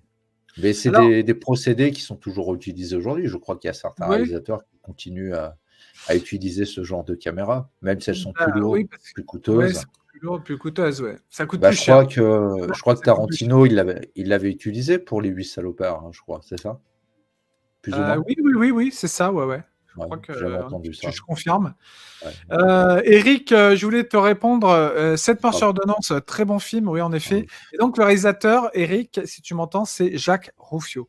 Voilà. Ouais, excellent film. Il y a aussi un Piccoli, pardon, un trio de choc dans le film. Il y a Piccoli, Depardieu et puis Charles Vanel, qui joue le directeur de la clinique, si je me rappelle bien. Qui joue le directeur et qui est quelque part l'influenceur de ce qui va arriver. Puis il y a aussi il y a des actrices de qualité dans le film aussi, je me rappelle plus, mais je sais qu'aussi il y a Jane Birkin qui joue la femme de Depardieu, je crois. Non, mais c'est un excellent film, 7 morts sur ordonnance, avec vraiment une histoire machiavélique à souhait, jusqu'à la finalité. Enfin voilà, c'est un drame, pareil aussi. Complètement, et c'est complètement moderne quand on voit ces sujets. Moderne, c'est des thèmes qu'on peut retrouver aujourd'hui encore. Donc, il y a des films qui avaient aussi un côté assez, je dirais, on dit souvent que le cinéma des années 70 a un côté très sombre dans les fins, dans les chutes des films. C'est vrai qu'il y a beaucoup de fins qui se terminent mal. Il y a beaucoup de fins aussi dans le cinéma français qui se terminent mal, ou qui commencent mal, comme Le Vieux Fusil. Le Vieux Fusil, vous avez directement, carrément, la mort de la femme de Philippe Noiret, donc jouée par Romy Schneider, traumatisante comme scène. Une scène très dure. Je me rappellerai toujours que moi, c'est ce qui m'avait choqué. Et puis le massacre des villageois aussi par les nazis dans l'église. En plus, dans l'église. Donc, on osait à l'époque. C'est d'Enrico, c'est ça, le film? C'est Robert Enrico. Robert Enrico, Ouais, n'oublions pas Robert Robert Enrico, Enrico ouais. aussi. Ouais, je me rappelle. Bah, j'ai une anecdote, si tu veux, Vas-y. si tu veux que je la raconte par rapport à ce film. Oui. C'est qu'à l'époque, je me rappelle, j'avais, je pense, entre 9 et 10 ans, et j'étais à fond. Tu sais, j'adorais jouer à la guerre aux petits soldats, j'adorais regarder le jour le plus long. J'étais à fond dans les films de guerre. Mais pour moi, Mhm. c'était un jeu, si tu veux. Tu sais, quand tu es enfant, c'est un jeu. Et tu n'as pas la notion de ce que c'est vraiment la guerre. Ouais. Et quand tu es enfant, la guerre, tu vois ça comme un jeu. Les soldats, ils tombent, les gens, ils tombent. Tu vois, après, ils se relèvent. Pour moi, je n'avais pas vraiment conceptualisé ce que c'est la mort, vraiment, pendant la Ah, guerre. d'accord. Et à l'époque, je sais que j'avais vu le film à la télé. Et j'ai dit, tiens, il parle de la guerre, ça m'intéresse. Et le moment où la fameuse scène, que je ne vais pas spoiler, mais que tu Mm. as énuméré tout à l'heure, et en plus, il ne faut pas oublier qu'il y a tout ce Évoqué, qui ouais. arrive avant cette scène, qui explique un petit peu d'où on arrive pour C'est cette ça, ouais. finalité-là, comment on présente les personnages, Philippe Noiret, Romy Schneider, la fille, les habitants. Voilà. Quand l'horreur va arriver, elle arrive, quoi, Mhm. sans concession et Sans brutale. concession et brutal, ouais. Ouais. Et quand j'ai vu cette scène, je peux te dire, c'est le jour, je peux le dire, hein, quand j'étais enfant, Oui. c'est le jour dans ma vie, parce que quand j'étais enfant, je voulais être soldat, tu vois. Ouais. Ça, on a tous Et des là, rêves. ah ouais, ça a dû te Et bien, traumatiser, ce ouais. jour-là, j'ai dit non, c'est bon, c'est bon. Non, Ah oui. je n'aime plus la guerre. Ah ouais, Ah bah ça oui, m'a glacé totalement, ouais. Voilà. Donc, ça comme quoi, calme direct. le cinéma peut aussi Peut apporter avoir un effet, ouais. exactement. Peut-être cathartique pour certains, mais pour moi, ça m'a. Bon, sur le coup, c'est sûr, ça m'a marqué pendant des mois, Et pas des mois, mais. tu t'es pas dit c'est du cinéma? Tu t'es dit ça a l'air réaliste. Bah, C'est la guerre. en fait, j'avais un autre contexte aussi, c'est que mes grands-parents étaient de la Ouais. génération comme mes parents. Ils avaient Mhm. connu la Seconde Guerre mondiale. Et D'accord. donc, ils m'ont raconté un petit peu comment ça se passait à l'époque, ma mère, mon père, plutôt ma Mhm. mère.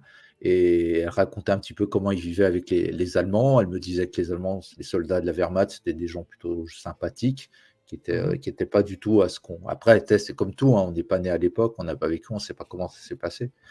Et après, il ne faut pas oublier que les soldats d'une armée, des fois, ils y vont, ils ne sont pas forcément d'accord avec le fait d'y aller, même pour la guerre. Mais bon, après, c'est le contexte de l'époque qui fait qu'ils Bien se sûr. sont engagés. Et Mhm. voilà. Et donc, il y avait tout ça aussi qui rentrait en jeu. Ça veut dire que j'avais aussi un petit peu, à travers les films que je voyais, à travers ce qu'on me racontait, et c'est vrai qu'il y a des choses qu'on ne me racontait pas, mais Ouais. ça m'a pas. Attends, oui, Vas-y, pardon. vas-y. Non, non, Ça parce que m'a je vois pas. Pas de l'image. souci. C'est que ça m'a pas forcément traumatisé dans le sens que, comme tu vois, les Dents de la Mer m'avaient complètement traumatisé. Ouais. C'est-à-dire qu'à l'époque, j'avais peur de l'eau totalement. Je ne pouvais pas aller nager. Ça, c'est pas du tout la même chose. Que quand j'ai vu le grand fusil, c'est plutôt m'a fait mal en fait sur le coup, parce que c'est horrible. Et j'ai pris une réalité que ce que tu peux peut-être découvrir quand tu es au collège, tu vois, ou au lycée, à travers des films comme le téléfilm là, Brouillard, Nuit et brouillard, que j'avais vu plus tard. Tu sais, qui raconte les camps de concentration d'un réalisateur français assez connu. Et là, du coup, le film, tu le vois en vrai, et quelque part, ça m'a fait grandir aussi. J'étais marqué, traumatisé, on peut le dire, mais ça n'a pas été quelque chose de mauvais dans mon évolution, on va dire. Des fois, il faut passer par là. Même Le si à cinéma. l'époque, Même si à l'époque, je me rappelle, ce film était interdit. Il y avait je ne sais pas si tu te souviens, il y avait le carré blanc, hein. Tu sais, devant la télé, tu avais des fois interdit au Tout moins à de fait. 16 ans. Mhm. Et je sais que le film, je l'avais regardé quand même. Tu vois, pour te dire. Comme quoi. Le cinéma, Voilà. ça sert aussi à ça. Ça sert Ça, aussi donc à réveiller en nous, ben voilà, des émotions, une façon de penser. Voilà, ça véhicule en nous quelque chose qui peut être parfois qui a un impact. En tout cas, ça m'est arrivé hein, sur d'autres films comme toi. Hein. bien sûr. Voilà, et ça m'a aussi influencé des fois certaines décisions que j'ai prises dans la vie. Finalement, le cinéma, Ouais, je tout suis comme assez toi. d'accord avec toi. Bah, tu vois, c'est comme l'exorciste de Fredkin. Exorciste aussi, ouais. Moi, ce que j'avais un truc quand j'étais petit, et quand il y avait des films d'horreur, je ne sais pas si tu l'as fait, peut-être dans le chat, ça vous arrive, ça va peut-être vous faire rire. C'est Ouais. que le film, tu sais, tu avais la télé principale. Donc, télé principale, ça veut dire que toute la famille regardait le film. Et mes grands frères, mes grandes sœurs. Et quand il passait L'Exorciste, j'allais me cacher juste devant la porte pour entrer dans la salle. Et je regardais que les scènes où il n'y avait pas d'horreur. Excellent. Et dès qu'il y avait l'horreur qui arrivait, je me cachais et je me bouchais les oreilles. Et dès que c'était fini, je regardais le film. Tu vois, pour te dire, j'étais quand même assez fou pour quand même avoir envie de regarder ce film. Et après, en grandissant, quand j'ai vu L'Exorciste, quelque part, Mmh. et comme j'ai vu Les Dents de la Mer, je me suis rendu compte, ou quand j'avais vu King Kong de 76 aussi, je me suis Mmh. rendu compte qu'en fin de compte, ça m'a un petit peu exorcisé cette peur à travers Ouais. les films. Donc du coup, aujourd'hui, je suis complètement, tu vois, je suis complètement vacciné par rapport à ça. Ça me fait Bah, ouais, absolument plus peur. mmh. C'est ça, tu vois, Ouais, comme quoi c'est marrant. mais c'est vrai que c'est pour ça que j'adore bien sûr le 7e art et ce qu'il représente, D'accord. c'est, et non seulement parce que, il Mon peut film. encore, faire revivre des acteurs qu'on n'a plus, ça aussi pour moi le cinéma c'est tellement, de choses qui passent par l'écran, par l'image, par tout ce que ça représente en fait et je veux dire que immortaliser, une histoire, des acteurs à l'écran et même quand ils sont plus là, bah, ils sont encore là, grâce, à la pellicule quoi. Bah, moi, Tout je à veux fait. dire, il y a aussi le fait que, moi, à chaque fois que je revois des films comme Le Clan des Siciliens ce soir, tu vois, que j'ai revu pour ce Retro Movies, tu peux pas savoir le plaisir de revoir à l'écran à chaque fois, bah, des acteurs vivants comme, de les revoir vivants à l'écran là, sous mes Ouais. yeux, comme, bien sûr ici donc, Ventura et Gabin et hem et donc ça fait plaisir parce qu'évidemment, il y a qu'à travers le cinéma qu'on peut retrouver, bah, voilà des de tels moments, ouais, je dirais une émotion, intense à travers, ce qu'on nous raconte comme histoire. Le cinéma français de l'époque, bah, c'est évidemment, pour moi un des plus grands, qui n'a rien à envier au cinéma américain même, Mmh. parce qu'on a des chefs-d'œuvre absolus de notre côté, pareil Ouais. Je suis et d'accord. des chefs-d'œuvre absolus, hein, ça va, même dès les années, dès les années 40, Oui, il y a il y a bah, Christian Jacques, il y en a tant, il y a Claude Autant-Lara. Moi je me rappelle de René Clément aussi, hein. René Clément aussi, Clément, bah, il a fait Le Trou là, tu vois? Que j'ai vu c'est lui qui a fait Le bien Trou, sûr, que j'ai vu, qu'on m'a conseillé, que j'avais jamais vu. Pour moi, Le c'est Trou, peut-être un ouais. des meilleurs films, Non, Le de Trou, c'est Jean Becker. non, Jean Becker, voilà. Bah, tu Ouais. vois? Qu'on m'a conseillé, il y a 1 an par, mon ami Chalot que je salue, René que Clément, j'ai c'est et que les j'ai félins. jamais vu et Le Trou pour moi, c'est peut-être un des meilleurs films, de prison que j'ai vu, quoi. Ah, Et c'est superbe c'est incroyable ça. Avec Constantin, Exactement. et cetera et Je il y a Le Ah non, Trou et René Clément, c'est les Jeux interdits, c'est ça? Jeux interdits, ouais Ouais, et puis pareil. c'est les félins avec Delon aussi, avec Jane Fonda. C'est aussi Le Passager de la pluie avec Bronson et Marlène Jobert. Tout C'est, à fait. des très bons films, René Clément, voilà, il a fait La Disparition qui était un très bon film aussi sur une histoire de kidnapping. Voilà, les réalisateurs, qui ont orné, je dirais les grandes, décennies du cinéma français, sont légion quoi. Enfin, je veux dire, ils ont tous, alors peut-être Comme le dit Eric aussi avec, bah, Yves Boisset aussi qui a Yves qui a une alors Yves force, Boisset est un une force, réalisateur incontournable, hein, bah, avec Le Prix du danger, bah, de l'époque, j'avais même pas avant, Allons Dupont la enfants, joie. Mmh, Allons enfants aussi qui est un, je superbe. sais pas si tu l'as vu? Ouais, Je bah, l'ai vu, j'en ai fait qui est une chronique sur mon je blog, ouais, vous recommande de voir le film juste pour voir le rôle de Jean Carmet et ouais, ouais, je veux pas le dire, mais bon, et qui est une critique, sur la guerre, quoi. Sur, est-ce qu'il faut s'engager? Est-ce qu'on a le droit de s'engager ou de c'est quoi d'être un absolument. appelé? C'est quoi d'être un soldat? Est-ce qu'on a une âme de pacifiste quand on fait la guerre, tu vois? C'est jusqu'à la finalité du film qui est assez Bah oui. particulière aussi. Je ne vais pas trop Il y a spoiler, Plein mais soleil, bien sûr, Plein soleil de René Clément aussi, ouais, avec Delon, encore une fois et Maurice Ronet. N'oublions pas aussi, Jacques Deray, La piscine. Enfin, il y en a tellement, voilà, c'est le Juge Fayard, Yves Boisset, bien sûr, le Juge Fayard avec Devers, rien. Oui, heu, bah, il y le a Dupont-la-Joie, il y a RAS aussi, il a fait des très bons films, hein, Boisset, hein, pour c'est ça, j'adore ce réalisateur. Boisset, c'est, quelqu'un en plus qui a assez, je dirais, un cinéaste quand même qui, n'hésite pas à dénoncer aussi les tares de la société, hein. Tout à Dans fait. Dupont-la-Joie, il parle quand même de racisme avec une virulence, Une heu, violence une violence pour l'époque. C'est un pour film, l'époque. Soixante waouh! On pourrait plus faire ce 60. film. Sachez qu'on ne peut plus faire un film comme Dupont-la-Joie aujourd'hui, hein, parce que là, Bah, on se fait traîner dans la boue, hein. ah oui, complètement. Ah C'est mais des films qu'on c'est ne pourrait pas refaire. C'est d'une violence ce film. Serge Leroy, La Traque, pareil. La Traque aussi, Quand ouais, et La Traque qui est un film immense, incroyable, ouais un et film de j'ai ouais et pessimisme.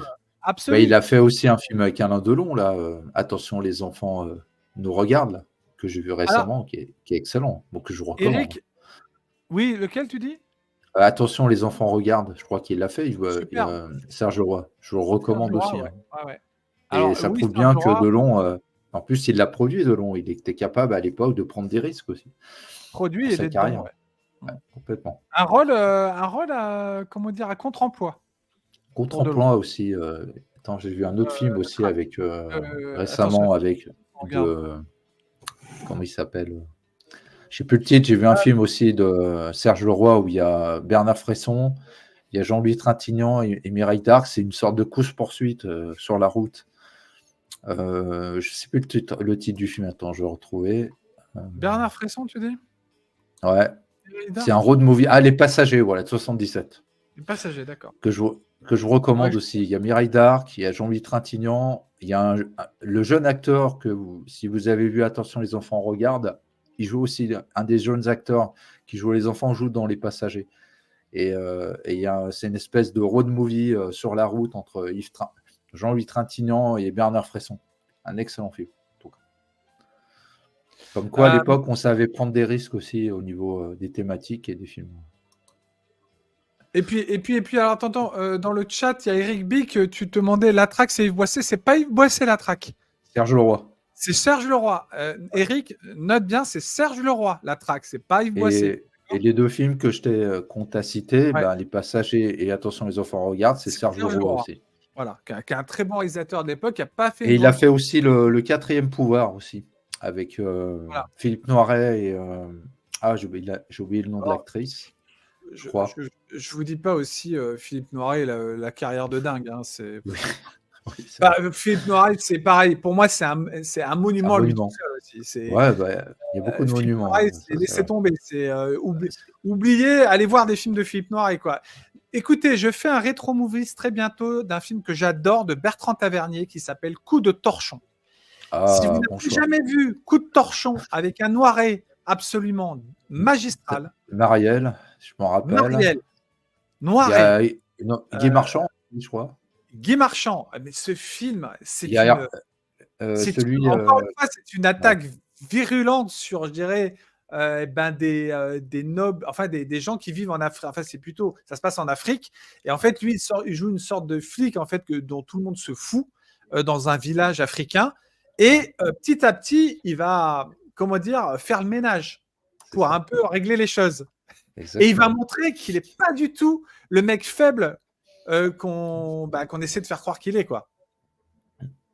Tout à Ah, fait. Ah non, mais c'est non, une mais... très bonne chose que tu parles dessus. Et Et il y a puis il y a Isabelle Huppert, qui est magnifique ouais, il y a dans. Isabelle Huppert, il y a l'actrice française qui est très connue là, qui est jouée dans Le Boucher là, avec Ah oui. comment il s'appelle l'acteur? Oh, j'ai oublié son nom. Et Ah, salut à Ralph, salut mon cher Ralph. salut Ralph. J'ai oublié son nom, merde. J'adore aussi Guillaume Asphalt de Denis Amar, absolument. Très bien Asphalt. Voilà encore un film original pour l'époque, un film français, une histoire d'accident de voiture sur la route. Ah, il n'y a pas Claude Et Brasseur alors, dedans? Je sais puisqu'on plus. est en train de citer des films pour la fin de cette émission, on est en train de citer les films du cinéma français qu'on aime. Et vous avez également L'Agression de Gérard Pires. Regardez-le, c'est avec Catherine Ouais. Deneuve et Jean-Louis Trintignant. C'est un très bon film aussi d'enquête avec Claude Brasseur. Ah oui, c'est celui-là, l'agression, que j'ai pas vu. Ouais, c'est celui-là. Voilà. Et Donc, puis, si vous voulez une autre anecdote aussi par rapport à Coup de torchon, le Uranus, bien réalisateur sûr, excellent, Claude Berry. Bien sûr, Eric. Bertrand Tavernier aussi a réalisé un film que je vous recommande, la plupart de ses films. Ouais. C'est le juge et l'assassin. Oh, c'est génial. Et vous verrez jamais Michel Galabru pour ceux qui ont connu Michel Galabru dans des rôles qu'on le connaît dans la comédie. Ouais. Et vous le verrez dans un rôle que vous n'avez jamais vu, quoi. Alors, donc ça prouve bien quel acteur il était, quoi. il a été capable aussi de faire des rôles dramatiques, Galabru. Et Complètement. n'oubliez pas, il y a un autre film de lui que j'ai acheté récemment en Blu-ray qui s'appelle Kamikaze, où il joue J'ai pas vu, ouais. Faut que je vois. une sorte de psychopathe en fait qui utilise la télévision pour tuer des gens, quoi. Et c'est absolument étonnant de voir Galabru dans ce film. Donc ça veut dire que Galabru n'a pas fait que Les Gendarmes et compagnie, hein, n'oubliez pas. Non. Et des comédies un peu de l'époque, là, un peu légères. Ouais, et puis Voilà. son rôle aussi dans le premier film, dans le deuxième film de Luc Besson, dans Ce Bois aussi. Son rôle de commissaire aussi Ouais. est assez jouissif, hein, on peut le dire. Donc voilà. Donc, c'est vrai que quand même, on a, comment dire, un réservoir. Si vous voulez plonger dans le passé du cinéma français, vous avez de quoi faire, hein. Et franchement, et Oui, donc pour revenir au Clan des Siciliens, oui. euh, franchement, qu'est-ce qu'on peut dire pour conclure là-dessus? C'est un film incontournable, quoi. On peut pas passer, quand on aime le cinéma français, on peut pas passer à côté de ce film. Bah, c'est clair. C'est un des classiques du cinéma français, comme tant d'autres. Et en plus, si vous aimez les polars, si vous aimez aussi on va dire les gueules du cinéma, comme on peut dire, aussi bien dans le fond et la forme. Et en plus, un réalisateur qui n'a plus à démontrer son talent. Et un film très ambitieux pour l'époque, parce que je crois même dans la genèse du projet, c'était un risque.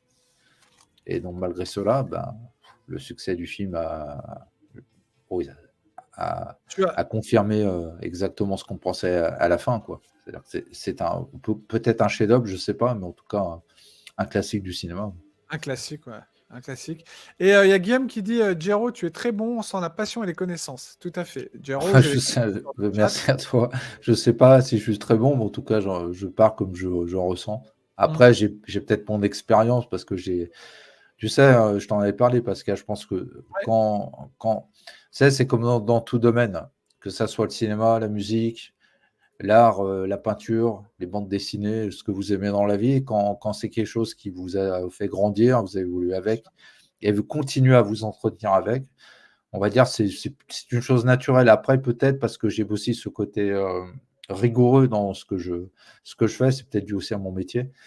Mhm. Mais j'ai une certaine aussi, j'essaie d'être rigoureux quand je parle de sujets, j'essaie aussi de me renseigner, j'essaie aussi de réfléchir par rapport à ce que j'ai vu. Pas dans le sens qu'il faut réfléchir pour en réfléchir, par rapport à moi-même, qu'est-ce que le film m'a apporté.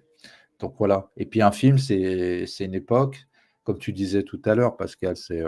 Moi, bah là récemment, j'ai vu un film de Jean Gabin, c'est le cas du docteur Michel, je crois. Un film Ouais. de 50, je sais plus, les années 50, qui parle du cas d'un médecin qui se retrouve à la campagne et qui essaye de se battre contre les croyances et les a priori par rapport au fait que c'est quelqu'un de Paris et par rapport aussi au sujet de société actuel, aussi par rapport aux femmes qui tombent enceintes, tu vois, Mhm. par rapport à comment un village dans le sud va accepter les changements de la société. Et c'est un sujet très, très intéressant. Et puis ça te permet de voir aussi comment c'était à l'époque, comment les Mhm. gens vivaient, comment les gens parlaient, comment les gens pensaient. Bien Donc sûr. déjà, le cinéma, pour ça, je trouve ça incroyable, quoi. C'est une Salut Ralph. vision. Salut, Ralph. Ouais. C'est Euh, c'est une façon aussi c'est la vision d'un réalisateur ou d'une réalisatrice, évidemment. Après, il ne faut pas oublier que c'est dans le contexte de l'époque, quoi. C'est ça qui est passionnant aussi, des fois. et donc cette génération d'acteurs qu'on a connue, et on va terminer là-dessus, cette génération d'acteurs qu'on a connue, bien sûr, est quasi en fin de disparition, enfin en fin de, je dirais, en fin de vie, quoi, parce que il en reste plus beaucoup, il reste Delon, il reste quelques-uns comme ça qui ont encore, il y a Pierre Richard qui est encore là dans la comédie, hein, qui à l'époque aussi dans les années 70 ça fait beaucoup de bonnes comédies. Sûr. Ouais, et c'est une génération qui est en train de disparaître malheureusement. Alors Oui. voilà, on souhaite encore longue vie à des acteurs comme ça. Évidemment, le meilleur parce que ils sont toujours importants, mais ces films, les films qu'ils ont fait en tout cas restent là, accessibles. Et tant qu'on est là nous aussi sur Terre, ben, on essaiera à travers des chaînes comme la mienne par exemple. Et vous savez combien j'aime le cinéma, je dirais, de ces décennies-là, de les faire vivre et revivre et les faire connaître tout le temps. Voilà. C'est pour Ouais. ça que à travers tous les styles, hein, je vous l'ai dit, moi j'aime tout le cinéma international, hein, donc ça peut être du cinéma aussi même tchèque. Dernièrement, j'ai Oui. diffusé Ah, merci hein, Valérie, je j'ai connaissais pas diffusé le film, hein. Merci à toi en tout cas. incroyable. Bah, je te Toujours remercie. intéressant. Ah non, je trouve ça Euh, excellent. un film qu'on a découvert, Valérie au pays des merveilles, un truc incroyable, c'est un ovni, Ouais, ouais, mais, mais c'est ça qui est beau dans le mais cinéma, c'est on peut voir des voilà, choses qu'on ne s'attend absolument pas et prendre du voilà. plaisir à regarder aussi. Même si c'est pas quelque chose forcément qui nous attire, mais on fait l'effort de le faire et c'est pas facile, mais une fois que c'est fait, c'est fait. Une fois que c'est fait, c'est fait. Alors, attendez, une dernière chose, Eric Big nous dit avec Jean-Yann, il faut absolument voir Que la bête meurt de Claude Chabrol, absolument. Je l'ai pas vu, mais On n'en parle pas beaucoup. on me Très l'a bon. plus que recommandé. Il faut que je le vois. Ah oui, Avec Jean-Yann Stéphane tout à Audran. l'heure, oui. Oublié. Avec Stéphane Audran, Stéphane Audran aussi, excellente actrice qui joue dans Coup de torchon, je crois. qui était dans Coup de torchon aussi et Ouais. qui se fout bien de Noiret dans le film. Mais Et voilà. qui joue dans Le Boucher aussi. Qui joue avec Jean-Yann dans Le Boucher. Voilà, c'est elle que je cherchais. Bah, merci Eric de le rappeler. Oui, bien sûr. Voilà, donc je vous l'ai dit, hein, le clan des Siciliens pour finir, famille et crime, code d'honneur, lutte de pouvoir. Il y a tellement de choses, héritage et influence donc dans la culture populaire. Voilà, donc il n'y a jamais eu de remake hein, et tant mieux, et tant mieux. Oui, tant mieux. Vous avez vu ce que ça donnait le remake du Deuxième Souffle, hein, je voudrais pas dire. Et Je l'ai pourtant, pas ça reste. vu. Je l'ai Voilà. pas vu, donc je peux pas te dire. Je l'ai pas vu. Voilà, bah, tu regarderas. Alors pourtant, il y a un réalisateur que j'aime beaucoup, c'est Alain Corneau, parce que je trouve qu'il a fait des polars excellents. Alain Ouais. Corneau. N'oublions pas La Oui. Menace, Oui. Police Python 357. Il a fait un film avec Alain Chabat et Patrick Timsit, c'est lui qui a Excellent, fait, Le Cousin. Le Cousin excellent. Moi, je vous le recommande, hein, vraiment. Très bon film. Celui-là était très bon, ouais. Franchement, ouais. J'ai adoré. Ouais. Voilà, il n'y a que son remake du Deuxième Souffle que je trouve moyen. Mais bon, après, voilà quoi. Donc, mais sinon, Alain Corneau est un très bon réalisateur. Et bientôt, je ferai un rétro movies, les amis. Je vous tiens à vous le dire, parce que personne ne parle de ce film dans la carrière d'Alain Corneau. C'est un film, un voyage mystique en Inde, nocturne indien, d'après un roman que j'adore. Et l'adaptation de ce qu'a fait Alain Corneau dans Nocturne indien est fascinante, à tout point de vue. C'est un film fascinant. C'est un film hypnotique. Alors, il faut aimer le cinéma un peu contemplatif, mais moi, quand je trouve que c'est bien fait, ça peut être vraiment fascinant et attrayant. Nocturne indien, si vous n'avez jamais vu ce film, jetez-vous sur ce film d'Alain Corneau. C'est un film très méconnu, qu'on ne cite pas assez, et le bouquin est génial aussi. Voilà. Et n'oubliez pas aussi, je parlerai bientôt du Désert des Tartares, un film que j'adore, qui est contemplatif, mais qui a aussi une force d'attraction incroyable quand on le regarde. Alors, si on rentre dedans, évidemment, ça c'est vision très personnelle, tout comme voilà des films comme de Tarkovsky, comme Solaris ou Stalker. Évidemment. Stalker, oui, tout à fait. C'est des films sur lesquels il faut rentrer dedans. Vous n'avez pas le choix, sinon vous n'aimerez pas. C'est clair. Voilà. C'est clair. Donc, Le Désert des Tartares de Valerio Zurlini, immense film avec Jacques Perrin, avec Philippe Noiret, avec je ne sais plus comme acteur italien, Vittorio Gassman et tout. C'est un monument pour moi. C'est un film fou. C'est un film sur la folie en fait d'hommes qui sont perdus dans le désert, dans un fort. Voilà, je vous dis pas ce qui se passe, mais c'est un film qui est basé sur une tension, je dirais, psychologique. Le film est incroyable et avec des images tout simplement grandioses, magnifiques, tout comme Nocturne indien de Alain Corneau. Voilà. Donc, écoute, mon cher Jero, on va arrêter là pour aujourd'hui. Après 1h33, je te remercie d'avoir participé avec moi pour continuer. Je te remercie, surtout moi qui te remercie, en plus de me rappeler des beaux souvenirs. Donc, parler d'un tel film, ça me rappelle, comme on l'a dit tout à l'heure, toute une époque de ma vie, d'enfant jusqu'à aujourd'hui, en fait. Et je me rends compte que c'est des films que je regarderai toujours, qui resteront, pour toi, qui resteront dans ma tête, quoi, c'est clair. Alors, sachez que ce soir, je ferai peut-être une diffusion sur la chaîne Attention, ça tourne. Donc, je vais peut-être vous diffuser un film ce soir. Alors, je choisis minutieusement les films que je diffuse sur YouTube parce que vous savez qu'on ne peut pas tout diffuser. Donc, c'est très contrôlé.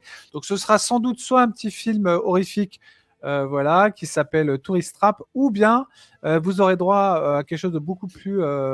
parce que des fois, on se fait plaisir avec des nanars aussi. On va dire Alien from the Deep.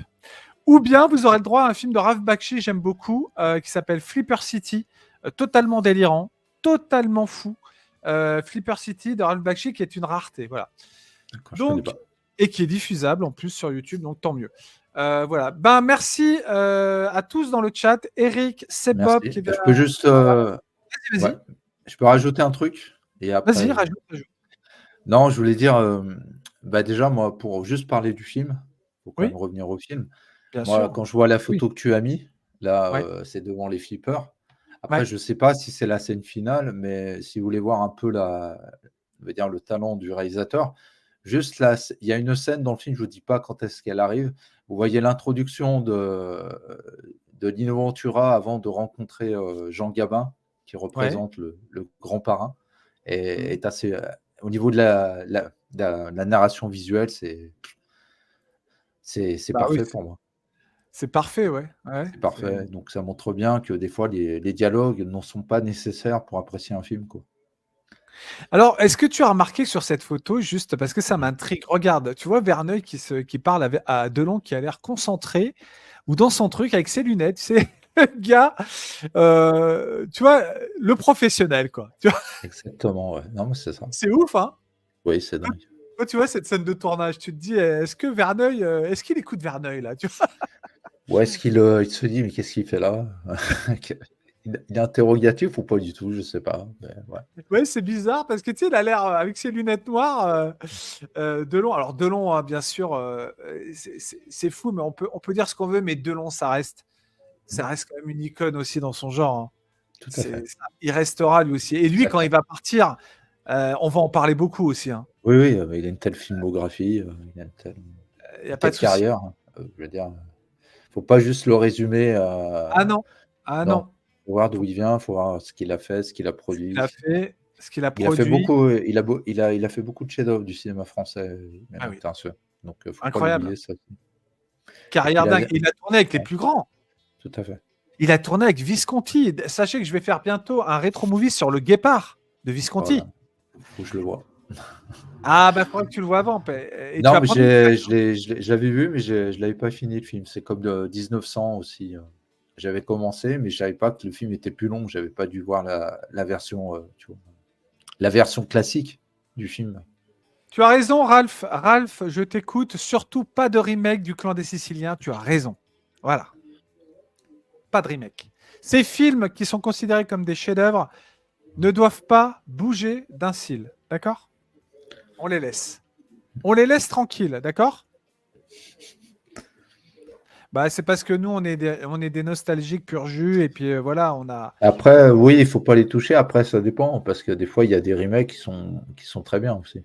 Donc, ça dépend. Ouais, mais est-ce que tu as des acteurs qui sont aussi bons que Delon, Ventura et Gabin de l'époque pour les remplacer? Ça, Faut c'est une être bonne très fort. question. C'est une bonne question. C'est ce qu'a réussi à faire Eh oui, Friedkin, hein. eh oui. Friedkin dans C'est Sorcerer, ça qu'il faut se dire.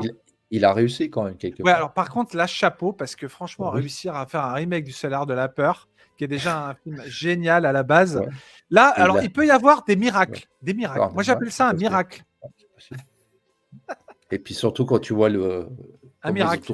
ils ont tourné le film, les conditions de travail, la production, ouais, et puis c'est Tiens, Friedkin aussi. Donc, oui. je te pose une toute dernière question avant qu'on se quitte, mon cher Jero. Est-ce que tu penses qu'un remake de la track aujourd'hui serait utile, faisable? Parce que dans la Faisable, track, oui, tu as c'est des faisable, ouais. acteurs. Tu as qui? Tu as Léotard, tu as Michael Lansdale, tu Ouais, as Marielle Marielle, et tu as Constantin, Constantin. ouais, tu Non, et tu as Mimsy Farmer Mimsy Farmer, ouais, dans la traquée. exactement. Une fin absolument waouh, Je vous bouleversante. recommande le film, Ouais. regardez-le, ouais. On va faire un rétro movie sur la track, les amis, hein. C'est obligé. Voilà, on Alors va le pour faire. répondre à ta question, je pense que Vas-y, c'est possible, oui, on peut le c'est faire. possible. Mhm. Après, faut voir, les gens, qui sont derrière le projet, qu'est-ce qu'ils veulent faire de ce film? De quoi ils veulent parler, de quoi ils veulent raconter, quoi. Après, il faut voir comment la société va l'accepter ou pas, mais bon, le cinéma n'est pas forcément là pour dire, on va faire des films malgré que certains le font, pour un peu plaire au public, tu vois ce que je veux dire? Le cinéma, c'est un Bien peu sûr. transgressif aussi, donc Mhm. Alors, vous savez que sur cette chaîne, j'adore vous faire connaître des pépites, des films rares. Là, c'est un film très connu dont on a parlé aujourd'hui, Le Clan des Siciliens. Mais la prochaine fois, voilà, il y a Guillaume LRY qui vient de me donner vraiment l'idée de parler d'un film ah, méconnu de Alain Delon qu'il faut j'ai toujours pas absolument voir et qui faut que je le trouve ce film. Faut que je le voie. eh bien voilà, il faut que tu Ah, trouves ce film. Eh bien écoute, ah putain. t'inquiète pas, moi je l'ai en DVD, je pourrais te Ah, le, te le dupliquer et te l'envoyer. bah, c'est gentil parce que Je j'ai vais te l'envoyer. récupéré tous les Delon que j'ai jamais vus. Ça veut dire Ouais. du début de sa carrière des années 50, tu vois? Et j'ai même récupéré certains que j'ai, voilà, donc je suis content, j'en ai à peu près peut-être 16, tu vois? Réussi à récupérer. Donc, et le professeur, j'en entends Alors, le beaucoup professeur, parler, c'est j'arrive donc, toujours pas. je vais pas développer dessus, c'est juste un film de Valerio Zurlini qui a réalisé Le désert des Mhm. Tartares, dont je vous parlais, d'accord? C'est un film Parfait. absolument formidable, comme dit Guillaume. Et Guillaume, Merci, Guillaume. Guillaume, puisque tu en as parlé, que tu as évoqué la question, Guillaume, il faut que tu viennes, sinon je ne le ferai pas. Je t'invite, puisque tu connais le film, je t'invite sur cette émission Retro Movies pour le professeur. Est-ce que tu acceptes ma sollicitation? Parce que j'aimerais que parler du professeur, parce que j'en ai jamais parlé, c'est vrai. C'est un film qui m'a bouleversé, qui m'a touché. Une histoire très belle, une histoire aussi qui compte aussi, je dirais, qui est presque d'actualité parce que ça aurait très bien pu arriver dans la société d'aujourd'hui. Et même, Mhm. voilà, donc voilà, donc Guillaume est OK pour venir parler avec moi du professeur. Donc nous allons faire un rétro movie sur ce film de Valerio Bah, Zurlini super. que je vous conseille de découvrir avant de venir faire le rétro movies. On en parlera. Guillaume, si ça te dit, on va le faire courant juillet. Voilà. Parce que moi, je pars en vacances en août et je pourrais encore faire des lives en juillet. Voilà. Bah, Donc, très très bien, Guillaume. C'est bien que tu viennes. Cool. si tu es encore là en juillet, courant juillet, Guillaume, bien sûr. Sinon, on le reportera en septembre. Mais je préfère t'attendre. Giro, toi, tu es le bienvenu, bien sûr, quand tu veux. Merci, c'est N'hésite gentil. pas. Donc, prochain live, les amis, ce sera la semaine prochaine. Merci Guillaume, à toi. Bah écoute, on va se régaler parce que le professeur, il faut absolument faire connaître ce film de Delon, d'accord?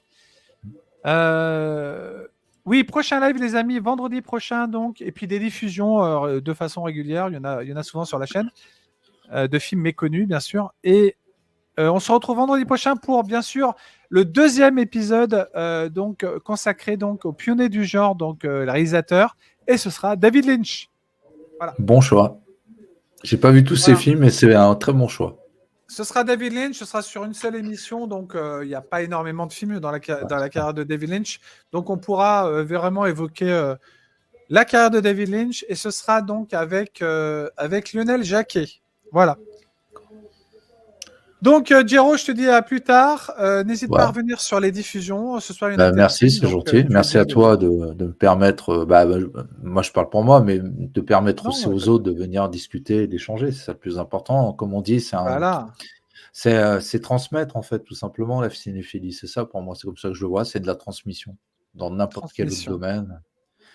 Et c'est comme ça aussi qu'on donne envie de creuser des films.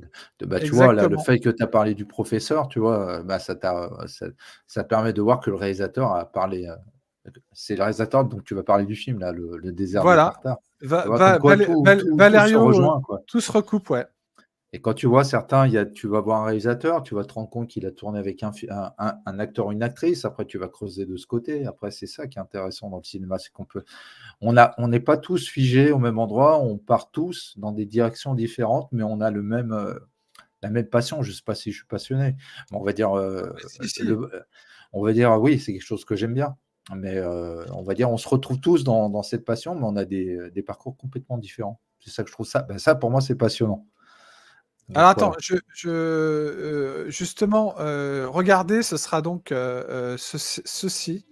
Regardez, je vous le montre quand même, l'affiche. Regardez, voilà, Delon dans ce film. Voilà, le professeur. Donc du réalisateur du désert des Tartares. Donc le professeur, voilà, Ouais, Guillaume. excellent. L'affiche, et vous verrez, ce film est un très beau film. Alors, on va pas le dévoiler, mais vous allez voir, ce sera la surprise quand on en parlera avec Guillaume, parce qu'il y a beaucoup de choses à dire sur le professeur, de par sa Ouais. thématique, de Mmh. par voilà, donc de ce dont parle le film en détail. Et Valerio Zurlini pour faire connaître aussi ce réalisateur italien que j'aime beaucoup. Voilà. Merci à toi. On se dit à plus tard. Je vais vous laisser bien sûr sur les images du clan des Siciliens pour se quitter. Ouais. Nous, on va couper le son. Et puis, je te dis à bientôt, Geronimo, sur la chaîne, si tu le veux Bah, bien. merci à toi. Et pour étayer ce que je disais tout à l'heure, vous voyez mon avatar. Mon Ouais. avatar, c'est un film de Hong Kong de Ah bah 1983 qui oui. s'appelle 12 to the Death. Et les gens, s'ils ne me connaissent pas, ils pourraient penser je suis plutôt un spécialiste ou un gros fan du cinéma de Hong Kong et d'arts martiaux. Oui, sur certaines choses, je le suis, mais je ne suis pas que ça. Vous voyez, donc ça étaye bien mon propos. Et Après, il ne Ralph, faut tu pas se n'hésites pas à fier aux venir, hein. apparences. Faut pas se fier Ouais. aux apparences. quand les gens parlent. Non, faut jamais se fier aux apparences. Faut se faire son avis concrètement de visu. Exactement. Ralph, bien sûr, David Lynch, tu es le bienvenu, il n'y a pas de souci si tu veux venir. Même toi, enfin tous, il n'y a pas de souci. Merci, on se dit à bientôt sur la chaîne et merci d'avoir suivi cette émission sur le clan des Siciliens, incontournable. Voilà, à voir et revoir. Ciao, ciao, à bientôt les amis. Bonne fin de dimanche et à très vite sur la chaîne. Bye bye. Merci Pascal et ciao, chat. Je vais couper.